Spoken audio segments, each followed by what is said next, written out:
Varios supermercados han sido saqueados, las comunicaciones están completamente afectadas. Lo peor, o no sé en qué orden ponerlo, pero creo que esto es lo vital. Los hospitales no funcionan. 21 personas han fallecido por la falta de atención. A la falta de luz se suma la falta de gasolina en Venezuela. Este gobierno está caído, para mí está caído. Si no te puedes suministrar servicios, no existe ningún tipo de gobierno. El agua también escasea en algunos estados del país. No tenemos agua, no tenemos luz. Para comprar hay que tener dólares. En el estado Lara, este hombre y 2 niños optan por bañarse en las alcantarillas de la ciudad ante la falta de agua y luz. Desde que se fue la luz no tenemos agua. ¿Y desde el jueves se están bañando aquí? Sí, desde el jueves. La situación en los hospitales también es crítica. Esta mujer cuenta que su hija, a quien carga en brazos, falleció porque en el hospital no la pudieron atender por la falta de fluido eléctrico. Tenía 19 años, sufría desnutrición y pesaba tan solo 10 kilos. La llevo, la policía me dejó en la puerta, porque le pidieron la colaboración a la policía. Me dejaron en la puerta y la doctora me dice que ahí no la puede tener porque no hay luz, no hay nada. Cientos de venezolanos tuvieron que salir a las calles en busca de señal para sus teléfonos móviles. Reacciones de venezolanos en el mundo. A esta hora vamos a saludar en España a Antonio Ledesma, exalcalde metropolitano de Caracas, líder opositor venezolano, opositor del madurismo. Abogado Ledesma, gracias por estar con nosotros, alcalde, aquí en la mañana de NTN 24. Buenos días, Ru. Un saludo a toda la audiencia. ¿Cuál es su apreciación después de todo lo visto durante estos, hoy día se cumplen 5 días, 80 horas de apagón en Venezuela? Red de Médicos por la Salud ha reportado que 21 personas han perdido la vida en los hospitales del país, precisamente porque no pueden ser atendidos. Hay fotografías en los diarios, hay imágenes en las televisoras de todo el mundo de médicos cruzados de brazos porque no pueden hacer nada por los pacientes. Bueno, Ru, el preámbulo de esta conversación es más que revelador. Los testimonios de los que sufren esa catástrofe, las imágenes que ustedes acaban de proyectar, bastan y sobran para reconfirmar que efectivamente en Venezuela se está sobrellevando una crisis de dimensiones inimaginables para quienes vivimos ya en pleno siglo XXI. Un pueblo sometido a una hambruna. Vimos a esa madre cargando a su hija fallecida por desnutrición. Vimos a los venezolanos teniendo que acudir ingenuamente a las aguas acumuladas en una alcantarilla para asearse. Un país donde ya no es el problema solo de que no hay agua, no hay medicina, no hay comida, el transporte público es realmente indignante, la gente se tiene que trepar en camiones como que si fuese un animal para poder trasladarse de un lugar a otro. Acabaron con la moneda venezolana, el salario de los venezolanos es el más paupérrimo del mundo. Nos han endeudado, Venezuela es el país con mayor nivel de deuda del mundo. En definitiva, un país en colapso que requiere de la intervención humanitaria. Esa es la verdadera respuesta, esa es la verdadera solución, más allá del buen gesto que hubo en Cúcuta el pasado 23 de febrero. Esa ayuda en alimentos y medicina es un símbolo de lucha, pero eso no es la solución. La solución es salir definitivamente del dictador y de su camarilla, porque ellos son el obstáculo para que Venezuela pueda librarse de esta pesadilla en la que se han convertido los sueños de millones de venezolanos. Alcalde Ledesma, ¿cómo se justifica la falta de energía en Venezuela? ¿Cómo se explica que esto sea parte de una retaliación política que no solo paraliza las escuelas, el normal cumplimiento de las labores de la gente, deja a muchas personas, como usted lo dice, pues sin atención en los hospitales? ¿Cómo se describe esta situación? ¿Por qué Venezuela sufre este apagón, el más grande de su historia?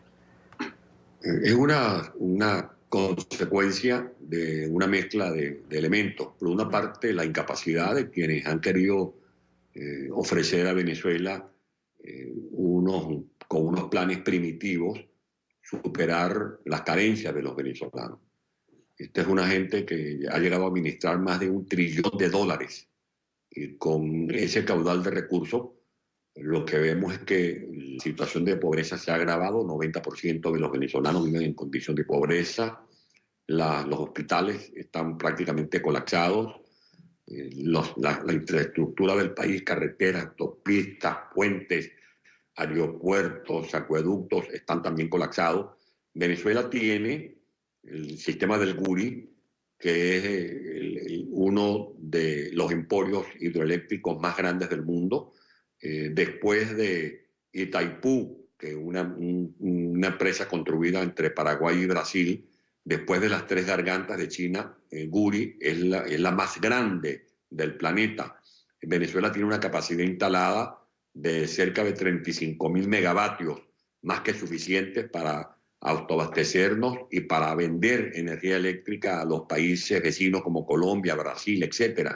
Lamentablemente, buena parte de esa capacidad instalada, hidroeléctrica, termoeléctrica, está fuera de servicio.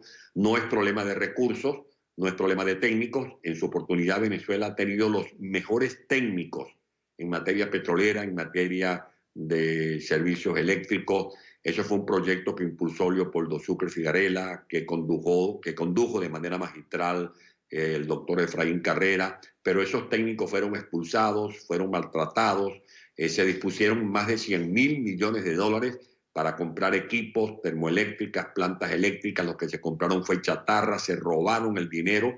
Por lo tanto, yo le digo a su respuesta, en conclusión, que es una mezcla de indolencia, de incapacidad y también de corrupción. Alcalde Ledesma, hablemos de este artículo 187, numeral 11 de la Constitución, que abre la puerta a una intervención militar extranjera. ¿Cuándo se justifica y en qué contexto podría aplicarse? En contextos, por ejemplo, de calamidades, de catástrofes. Eso se aplicó, de hecho, en el año 1999, cuando el deslave que produjo una tragedia en mi país, sobre todo en la zona del litoral guaireño, en la zona de Caracas, en la zona de los Mecedores, de Catia, en la zona de Miranda, era gobernador el señor Enrique Mendoza. Ese deslave fue atacado con los recursos internos y también con algún apoyo que llegó de los Estados Unidos. Lamentablemente ese apoyo no fue completo, porque Hugo Chávez devolvió los barcos que venían ya navegando hacia el puerto de La Guaira por una orden de Fidel Castro y de Chávez. Esos barcos fueron rechazados y lo que se produjo fue una mortandad. Murieron miles de personas, sufrimiento de las familias que fueron afectadas. Ahora, en la Constitución Nacional está establecido el artículo 189, numeral 11, que establece que se puede autorizar a solicitud del presidente de la República, en este caso Juan Guaidó, el uso de las fuerzas militares venezolanas en el exterior, en misiones, y también solicitar misiones de militares dentro de Venezuela. Eso está también en correspondencia con lo que establece el concepto de responsabilidad de proteger, que está plasmado en las páginas de la ONU a propuesta del señor Kofi Annan el 20 de septiembre del año 2005. Pueden buscarse los párrafos 138 y 139, donde se habla de las dimensiones de lo que es el concepto de responsabilidad de proteger, que establece 3 pasos. 1, las diligencias diplomáticas, las resoluciones como la que ha dictado la OEA, el Grupo de Lima, la Unión Europea, luego las medidas coercitivas como son las sanciones aplicadas y luego el uso de la fuerza como recurso extremo. Visto que en Venezuela se cometió el 23 de febrero un exterminio, confirmado que en Venezuela se viene desarrollando una limpieza étnica, asesinando a los pemones de Venezuela, confirmado como está que el régimen de Maduro desarrolla una política sistemática y masiva de represión, confirmado como está que el régimen de Maduro, por acción o por omisión, no puede garantizar ni la alimentación, ni la salud, ni la seguridad de los venezolanos, cabe perfectamente invocar la aplicación del principio de injerencia humanitaria para desarrollar el concepto de responsabilidad de proteger. Es decir, ¿cuál sería el siguiente paso a criterio suyo con todas estas justificaciones que me ha dado al final de su respuesta? Yo creo que lo que corresponde es buscar una solución, y la solución ya no es con resoluciones, no es con discursos, la gente ya sabe lo que está pasando. Lo que cabe es que la Asamblea Nacional apruebe a solicitud del presidente de la República activar el artículo 187, numeral 11, y que el presidente Juan Guaidó solicite de manera formal a la ONU, a los organismos como la OEA, el apoyo para que fuerzas especializadas nos ayuden a desarrollar en Venezuela ese concepto de responsabilidad de proteger. ¿Explica qué? ¿El concepto de responsabilidad de proteger?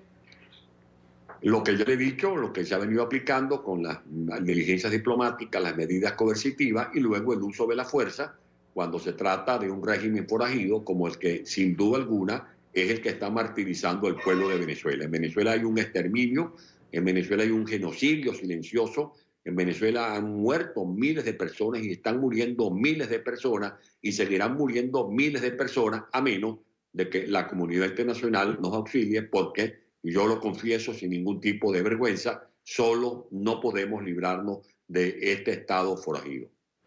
Alcalde Ledesma, gracias por estar aquí con nosotros en la mañana de NTN 24, hablando sobre los pasos siguientes que deben darse en Venezuela, los 5 días que se cumplen sin luz y las víctimas mortales que se han dado a partir de esta situación. Gracias por su participación aquí en la mañana desde España, desde Madrid.